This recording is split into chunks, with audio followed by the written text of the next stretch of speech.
प्रसन्नता,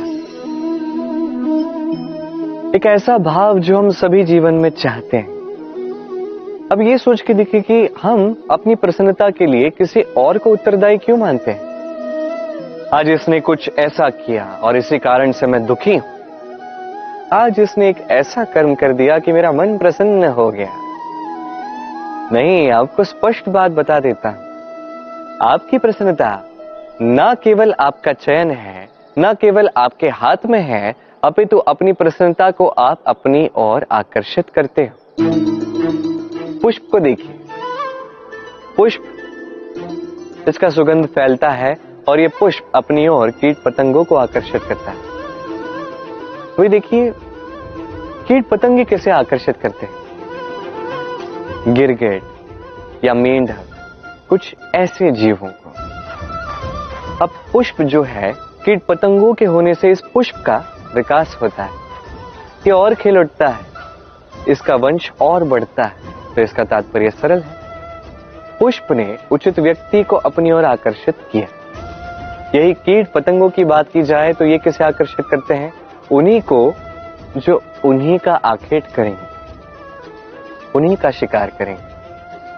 अब किसे आप अपनी ओर आकर्षित करना चाहते हो, चयन आपका है। क्या आप प्रसन्नता को अपनी ओर आकर्षित करना चाहते हो या अप्रसन्नता को करना चाहते हो, चयन आपका है।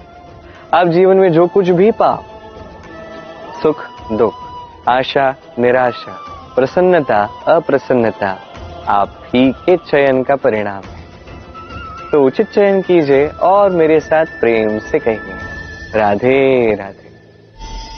आप कभी किसी पर्वत पर चढ़े हैं?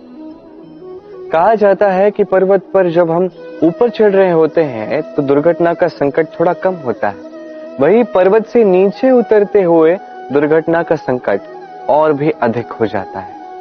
अर्थात उतरते समय हमें और संतुलन बनाए रखना पड़ता है और सावधान रहना पड़ता है, इस विवेक को जागृत रखना पड़ता है। अब जीवन में सफलता के शिखर के साथ भी यही बात है। जब हम सफलता के पर्वत पर चढ़ रहे होते हैं तो हमारा ध्यान वैसे ही हमारे लक्ष्य पर होता है। हम निरंतर प्रयास करते हैं, परिश्रम करते हैं, हमें वो उत्साह होता है, वो साहस होता है।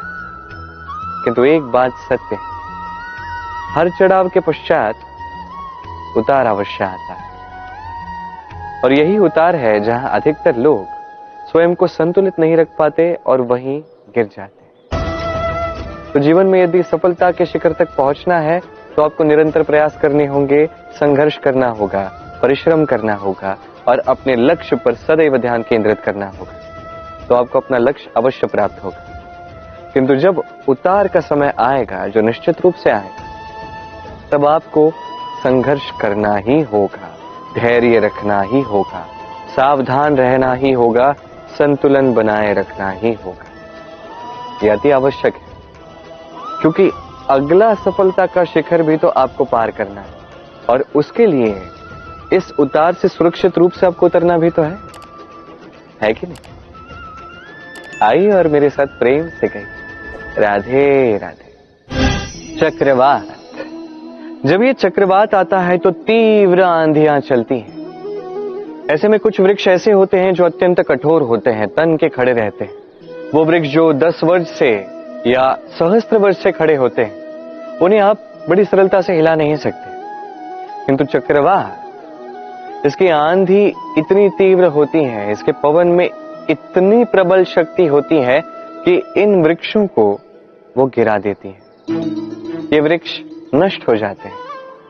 अब कुछ ऐसे वृक्ष होते हैं जिनकी टहनियां पतली होती हैं, जो लचीले होते हैं। तो जब ये पवन आती है, ये वायु आती है, ये चक्रवात आता है, तो ये वृक्ष झुक जाते हैं। और जब ये चक्रवात शांत हो जाता है, चला जाता है, तब ये पुनः सीधे हो जाते हैं। अब इसे आप क्या कहेंगे, क्या समझेंगे? अवसरवादित्व? नहीं, अभी तो यही सच्चा आदर्श है। जब आपके सामने कोई ऐसा है जो आपसे कहीं अधिक शक्तिशाली है, तो उसका सम्मान करना आपको सीखना ही होगा। स्मरण रखिए, इस संसार में जब भी शक्ति और शक्ति टकराती है तो केवल विनाश होता है, किंतु जब शक्ति और आसक्ति मिल जाती है, वहां रक्षा होती है। वही निर्माण होता है। तो आइए और मेरे साथ प्रेम से कहिए राधे राधे। भय, हम भय के विषय में अनेक बातें करते हैं, भय से सदैव दूर भागते हैं। कभी सोचा है कि इस भय का क्या हम सदुपयोग भी कर सकते हैं? निश्चित रूप से कर सकते हैं। ऐसा कोई अक्षर नहीं जो मंत्र ना हो, तो निश्चित रूप से इस भय का भी सदुपयोग किया जा सकता है। निर्भर करता है आपके दृष्टिकोण पर, आपकी प्रतिक्रिया पर। भय जब सामने आता है तो दो ही मार्ग होते हैं। पहला मार्ग, भयभीत होके चुपचाप भाग जाओ। दूसरा मार्ग, उस भय का सामना करो। उस भय में झांक के देखो कि ऐसा क्या है जो आपको पीछे खींच रहा है। स्वयं के साहस को जगाओ, स्वयं को और शक्तिशाली बनाओ, स्वयं को और श्रेष्ठ बनाओ और सामने जो भी है सब प्राप्त करो। वही भय है। आप भाग जाना चाहते हो या उसका सामना करके स्वयं को और श्रेष्ठ बनाना चाहते हो? चयन आपका, प्रतिक्रिया आपकी है, दृष्टिकोण आपका है। आइए मेरे साथ प्रेम से कहिए राधे राधे। कभी किसी वन में आग लगते हुए आपने देखा है? ऐसी भयानक आग लगती है, समस्त वन को जला देती है। वहां जो वनस्पति मिलती है, वहां से जो औषधि प्राप्त होती है, वो सब नष्ट कर देती है। जो पशु पक्षी होते हैं अधिकतर अपने प्राण गंवा देते हैं और शेष बचे हुए निर्वासित हो जाते हैं। पर कभी सोचा है कि इस वन में आग लगती कैसी है?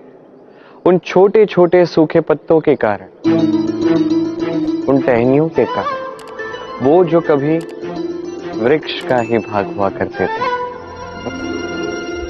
कभी भी स्मरण रखिएगा, वृक्ष को हम कुल्हाड़ी से काटते हैं, किंतु वृक्ष कभी कुल्हाड़ी के फल से नहीं कटता।